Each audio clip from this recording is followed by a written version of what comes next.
To me, again, I think it always starts with self. And you have to be honest with yourself about, why are you still here?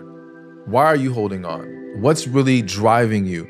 Because, just use an example, let's say you're a woman and the only reason why you're holding on to this guy is because he's a nice guy. You don't feel like starting the process over with somebody else. So even though you're not feeling it with him, you figure, let me try to make it work. You're wasting your time. This is where you're setting yourself up for disaster every single time.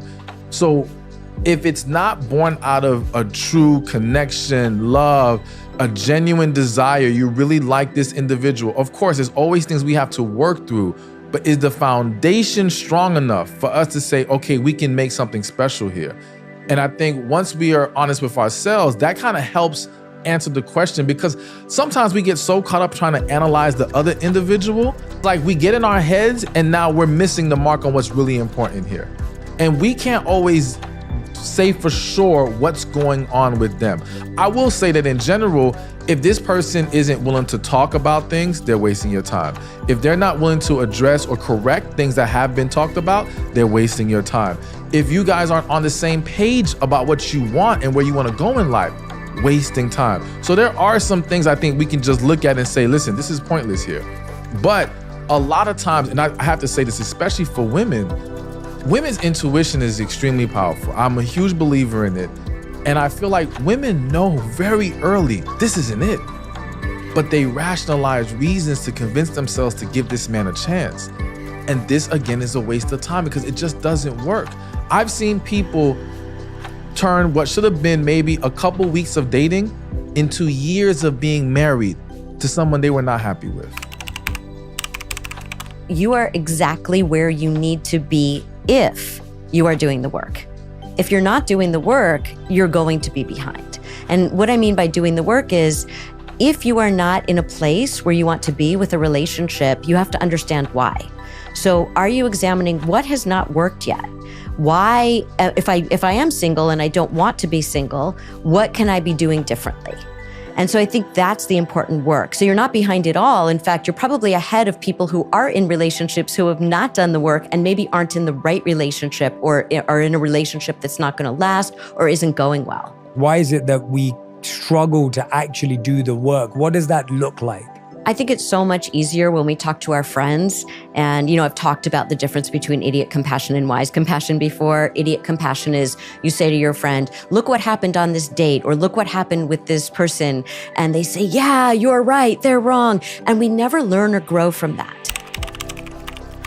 For me, it would make sense then if the person got very clear on what they wanted, then they should start on the journey to become that very person.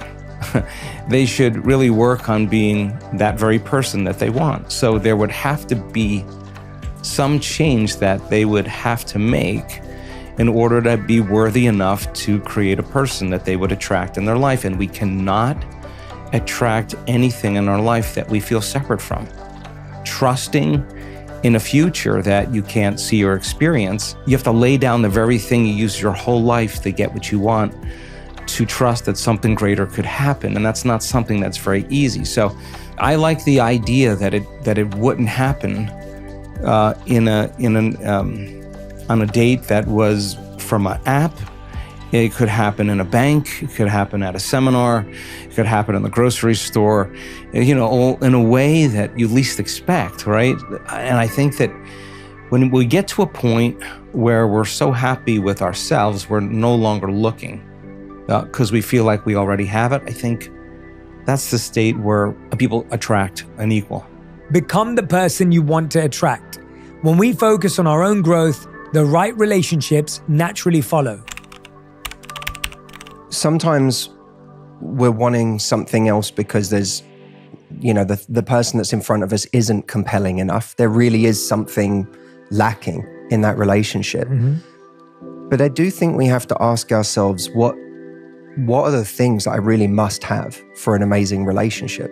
I'm not there's the one out there kind of a person. I've never been that way. If anyone looks back through my videos, and you know this because we've spoken about it, back when I was single, I've never been a person who believes in the idea of the one. So I think that it's finding someone that we've we look at what's really important to us, not what's important on an egoic level. Because I think a lot of the things that make us question whether this person is right for us are ego-based. I don't think they're based on how we feel around this person. We worry, is this the kind of person my friends think that I should be with? Do they look the part? Are they my normal type? Do they make the right amount of money? Yeah, like has this person come in the package that I had always told myself they would come in? And those things can be really, really limiting.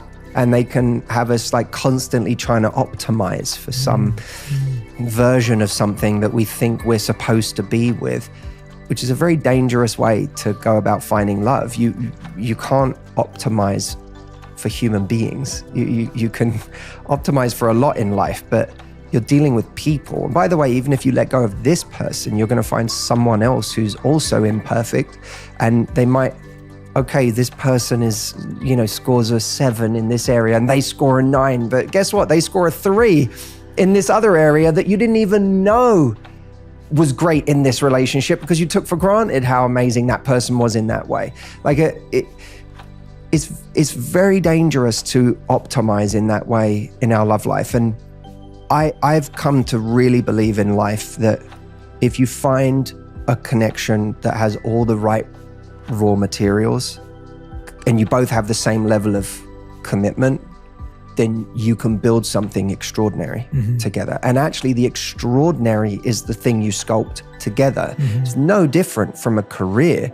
When we think of what are we worried about in our love life, for so many of us, it's that we're going to settle. Yes. I'm going to settle for the wrong person.